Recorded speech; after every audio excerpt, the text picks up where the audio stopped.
இது மாதிரி ரொம்ப rare cases husband and wife 2 பேருமே நம்ம கிட்ட வர்றது வந்து இது வந்து ஒரு 2003 நான் மவுண்ட் ரோடு பேட்டா பில்டிங் ஆஃபீஸில் இருக்கும்போது ஹஸ்பண்ட் அண்ட் ஒய்ஃப் அல்ல அவங்க 2 பேரும் லவ்வர்ஸு. ஆனால் தே lived in one same house. Husband வந்து என்கிட்ட கேஸ் கொடுக்குறாங்க. ஹஸ்பண்ட்னா ஹஸ்பண்ட் மாதிரி இட் வாஸ் லிவிங் டுகெதர்னு வச்சுக்கோங்களேன்.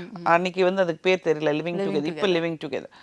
பையன் வந்து எங்கிட்ட கேஸ் கொடுக்குறாங்க, பொண்ணு வந்து சார்கிட்ட கொடுக்குறாங்க. ஸோ ஒரு காலகட்டத்தில் நாங்கள் வந்து அப்படியே கொஞ்சம் திணறி போயிட்டோம். அப்போது my husband was an advocate இல்லையா, அவர் படிச்சிருக்காரு, பட் வி டசன்ட் ப்ராக்டிஸ். அப்போ வந்து என்னடான்னா நம்ம வந்து ஒருத்தருக்கு ரிவீல் பண்ண முடியாது. பட் 2 ஏஜென்சியும் ஒன்னாவே நம்ம ரன் பண்ணிட்டு இருக்கோம். நம்மளது வந்து என்னோடது மவுண்ட் ரோட்ல இருந்து, சாரோடது பெல்ஸ் ரோட்ல இருந்துச்சு. ஸோ இது என்ன பண்றதுன்னு முடிவு எடுத்து ஒரு கிளைண்ட் நம்ம ட்ராப் பண்ணிடணும். ஏன்னா ஒரு கிளைண்டோட உண்மையான விஷயங்கள் அவங்க எதுக்காக ஆக்சுவலி 2 பேருமே வந்து கொடுத்து கேஸ் கொடுத்தாங்க. அந்த பையனை விட்டுட்டு போகணும்னு அந்த பொண்ணு நினைக்குது. அந்த பையன் வந்து இல்ல எனக்கு அவ வேணும்னு நினைக்கிறா.